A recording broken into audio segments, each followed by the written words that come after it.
नमस्कार मित्रांनो, digital Marathi info या आपल्या युट्यूब चॅनलवरती तुमचे स्वागत आहे। मित्रांनो, शेतकऱ्यांसाठी एक आनंदाची बातमी आहे। या 4 जिल्ह्यांमध्ये नुकसान भरपाई मंजूर झालेली आहे। त्या संदर्भातील जी आर सुद्धा आलेला आहे। जी आर मध्ये काय काय सांगितलेले आहे, ते 4 जिल्हे नक्की कोणते आहेत आणि किती निधी मंजूर झालेला आहे, थोडक्यात जाणून घेणार आहोत। तर चॅनलवर पहिल्यांदा आला असाल तर चॅनलला सबस्क्राइब करून ठेवा, म्हणजे असेच नवनवीन अपडेट तुम्हाला लगेच मिळत राहतील। चला तर व्हिडिओला सुरुवात करूया।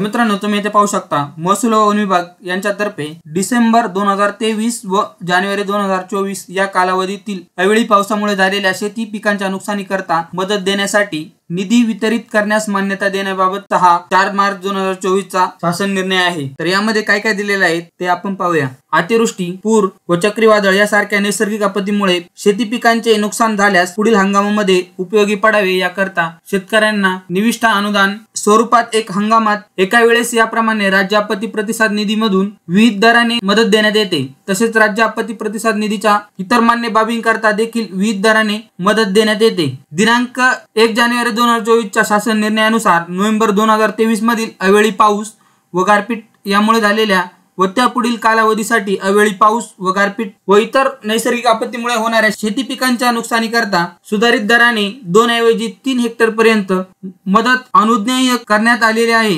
डिसेंबर 2023 व जानेवारी 2024 या महिन्यात अवेळी पावसामुळे झालेल्या शेती पिकांच्या नुकसानीकरता विभागीय आयुक्त नागपूर व नाशिक यांच्याकडून दिनांक 31/1/2024, दिनांक 7/2/2024, दिनांक 2/2/2024 व दिनांक 20/2/2024 च्या पत्रान्वये निधी मागणीचे प्रस्ताव शासनास प्राप्त झालेले आहेत। आता यासाठी शासन निर्णय काय आहे तो आपण थोडक्यात जाणून घेऊया। डिसेंबर 2023 व जानेवारी 2024 या कालावधीत राज्यात अवेळी पावसामुळे झालेल्या शेती पिकांच्या नुकसानीसाठी शेतकऱ्यांना मदत देण्याकरता राज्य शासनाच्या निधीमधून संदर्भाधीन क्रमांक 4 येथील शासन निर्णयाने निश्चित केलेल्या दरानुसार एकूण 24,67,37,000 इतका निधी वितरित करण्यास शासनाने मंजुरी देण्यात आलेली आहे। तर हा जो 4 नंबरचा पॉइंट आहे तो आपण लक्षात घेऊया। लाभार्थ्यांना मदत वाटपाची कार्यवाही पूर्ण झाल्यानंतर लाभार्थ्यांची यादी व मदतीचा तपशील जिल्ह्यांच्या संकेतस्थळावर प्रसिद्ध करण्यात यावा। या आदेशाद्वारे तसेच यापूर्वी वेळोवेळी निर्गमित केलेल्या आदेशाद्वारे नैसर्गिक आपत्तीमध्ये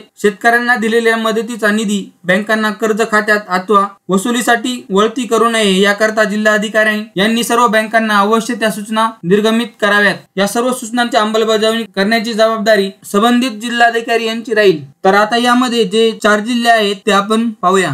यामध्ये पहिला जो जिल्हा आहे तो नाशिक। यासाठी जे बाधित क्षेत्र आहे ते 13.60 हेक्टर इतके आहे आणि बाधित शेतकऱ्यांची संख्या 52 इतके आहे।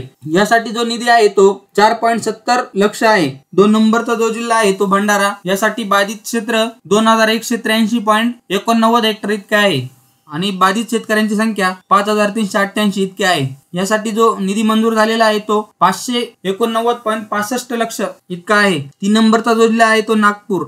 नागपूरमध्ये जे बाधित क्षेत्र आहे ते 2656.34 हेक्टर इतके आहे आणि यामध्ये बाधित शेतकऱ्यांची संख्या 4432 इतकी आहे।